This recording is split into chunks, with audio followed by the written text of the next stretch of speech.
RGPD et intelligence artificielle.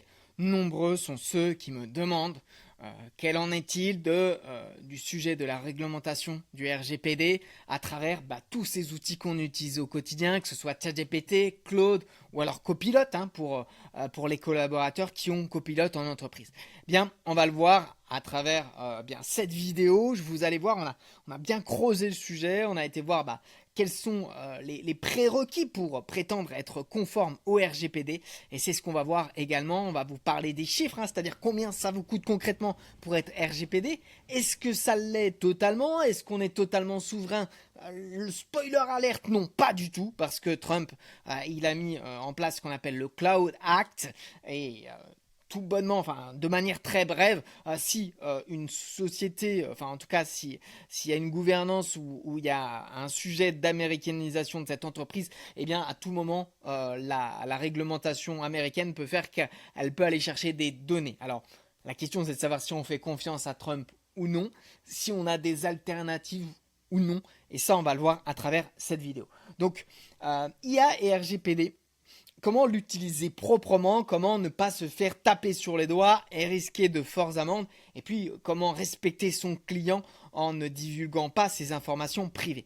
Eh bien, on va avoir le bon abonnement, le bon contrat et les bons usages. Voilà. Donc, le RGPD, si je peux vous expliquer cela, c'est pas choisir un outil, ChatGPT, Claude ou que sais-je, non, c'est comprendre le cadre pour l'appliquer de la meilleure des manières. Et en fait, vous le voyez, le RGPD n'interdit pas l'IA, il impose de documenter, de limiter, de sécurité et de faire un contrat, ce qu'on va appeler un DPA, un Data Processing Agreement.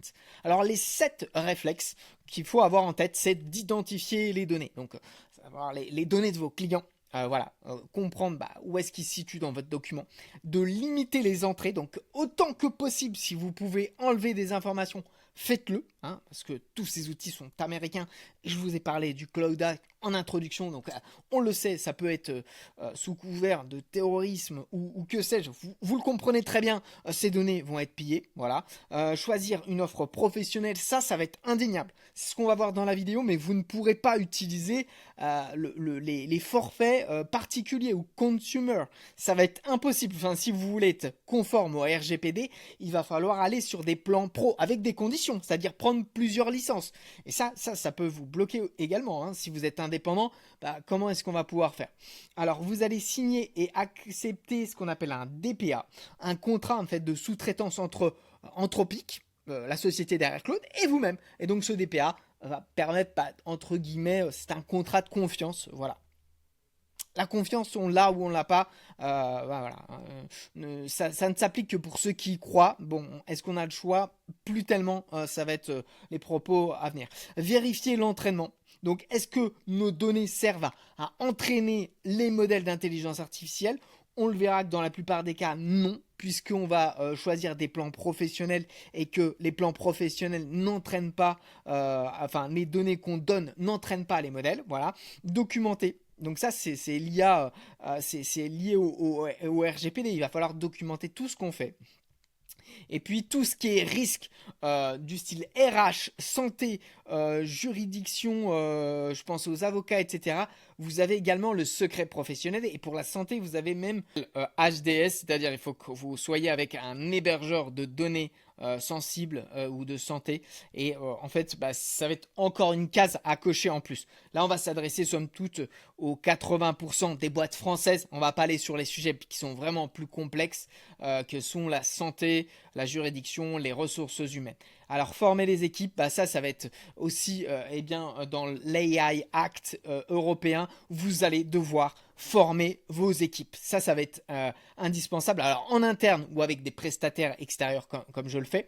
Pour rappel, nous on a des dates de formation le 22 juillet, le 12 août, on voit comment être conforme avec toutes ces normes. On voit également comment utiliser ça dans la suite Microsoft Office, Excel, PowerPoint, les bons cas d'usage, les bonnes pratiques. Ça, on le fait en formation. Alors ça, c'est des formations de groupe, mais si vous voulez qu'on intervienne dans vos locaux à Paris, à Lyon, à Dijon, on le fait, ou en visio, en live, on le fait également. On a également des audits d'entreprise où on va cartographier vos besoins. Et l'idée pour nous, c'est de comprendre comment vous fonctionnez et de vous donner mais vraiment un plan sur mesure. On ne fait pas du conseil généraliste et abstrait. Non, l'idée c'est de voir comment vous bossez. Donc il y a un vrai travail en amont, de vous questionner. On passe du temps à savoir comment vous fonctionnez, quelles sont vos valeurs, et ensuite on vous donne des outils sur étagère et vous avez une roadmap, un plan d'action sur les 6 mois, sur les 1 an à venir. On vous tient informé, on vous fait une veille.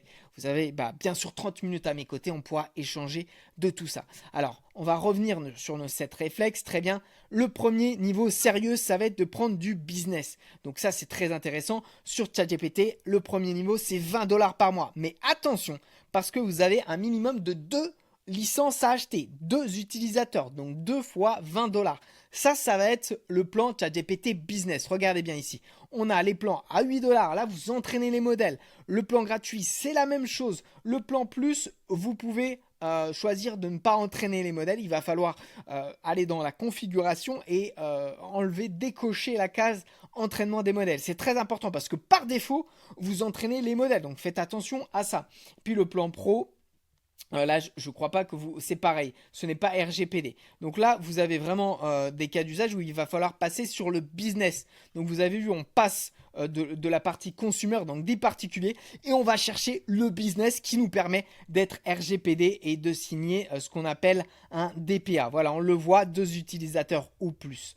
Donc ça, c'est super intéressant. Ensuite, on a Claude. Donc Claude, c'est $20 également par mois. Ils sont tous alignés. De toute façon, je vous dis, c'est une guerre extrêmement importante. Et donc, sur le plan particulier, consumer, le gratuit, vous pouvez désélectionner la partie entraînement des modèles. Donc ça, c'est génial quand même sur Anthropic. Vous avez, même sur un plan gratuit, vous pouvez garder vos données. En tout cas, pas permettre à Anthropic d'entraîner ses modèles avec vos données. Le plan pro, vous n'êtes pas RGPD. Bon, très bien. Le plan max, c'est pareil. Il va falloir passer sur les plans team. Donc là, le plan équipe, vous le voyez ici, et c'est 18 € sur du standard. Mais attention, parce que vous allez devoir avoir un minimum de 5 licences. Et voilà, équipe de 5 à 150 personnes.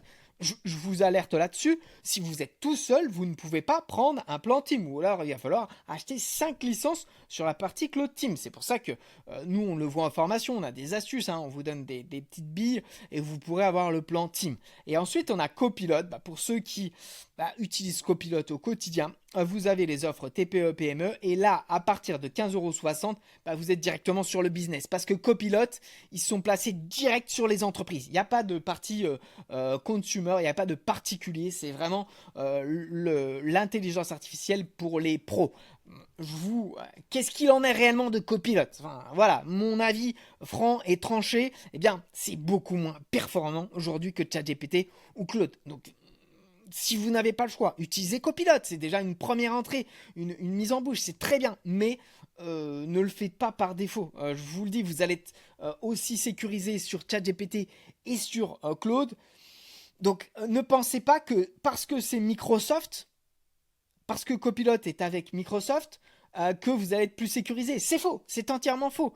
Et on va le voir, il y a des vrais sujets qui sont pas chouettes. C'est le Cloud Act. J'en ai parlé un petit peu avant. Trump, en 2018, il a créé une loi qui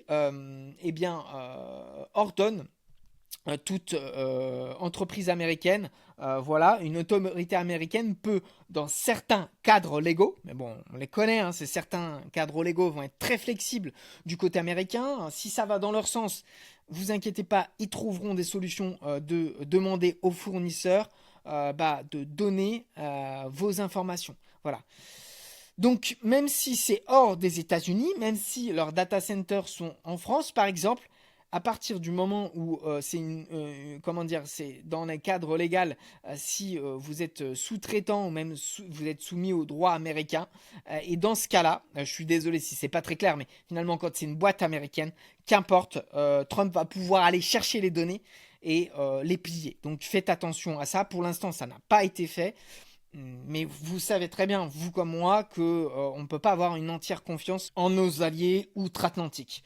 Alors, ça ne veut pas dire qu'il ne faut pas utiliser ces outils. Pourquoi? Parce que le Cloud Act, ça dépasse le cadre de l'IA. Enfin, quand vous utilisez Microsoft avec Outlook, quand vous utilisez Gmail, WhatsApp, toutes ces entreprises, elles sont basées aux États-Unis. Donc, faut comprendre que aujourd'hui, on est un peu hypocrite, ou alors c'est peut-être de l'ignorance, je ne sais pas. Mais tous ces outils que vous utilisez, les outils tierces, SharePoint, que sais-je, tout cela, eh bien, malheureusement, ils sont également sous la juridiction du Cloud Act. Donc, à tout moment, l'administration Trump peut prendre ces données, les piller et vous laisser en reste. Voilà, je tenais à vous le préciser quand même parce que on entend tout et rien sur ce sujet, mais le Cloud Act, il s'applique pour toutes les autres applications qu'on utilise au quotidien. Je pense à Outlook, mais c'est tout bête. Mais ça, c'est indéniable. Même Penny Lane, beaucoup d'experts comptables utilisent Penny Lane, c'est sous le Cloud Act parce que c'est pas hébergé en France, parce que les serveurs sont aux États-Unis, donc c'est mort. Je vous le dis très clairement. Donc il y a des sujets comme ça de fond, vous ne vous rendez pas compte, mais vous êtes quand même dépendant au Cloud Act. Alors quel outil choisir? Là, l'outil choisir, il va pas être en fonction trop du montant, mais plus de ce que vous faites au quotidien. Si vous êtes plutôt dans la filière professionnelle, avec des cas d'usage comme les experts comptables, sur les chiffres, sur la partie indépendant, je vous invite vraiment à utiliser Claude.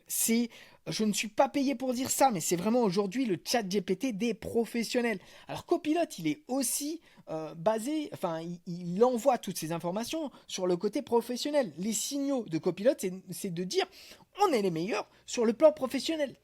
Dans la réalité, ça mouline, c'est pas vrai. Donc Claude est vraiment le meilleur outil pour les professionnels.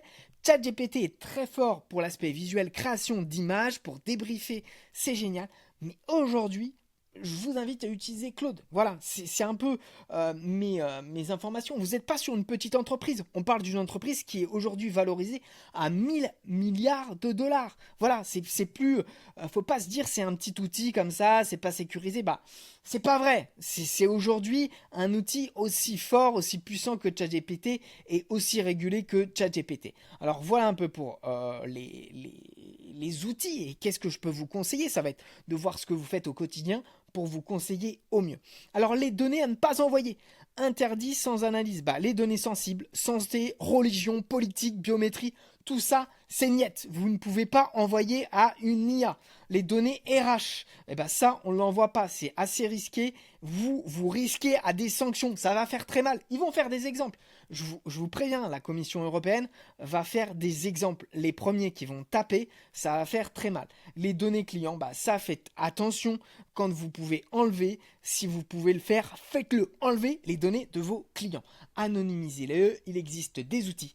Nous, on le voit à travers des formations. Alors, soit on rentre dans votre équipe et là, on a des dates spécifiquement pour vous, soit vous passez sur le 22 juillet et le 12 août. On a également des audits d'entreprise. On cartographie vos besoins et on vous aide sur du sur-mesure. Voilà, on a 30 minutes d'appel à Nécoté. Vous avez juste à commenter formation et je vous enverrai ce petit lien vers le coaching. Je vous souhaite à tous une très bonne journée et je vous dis à très vite.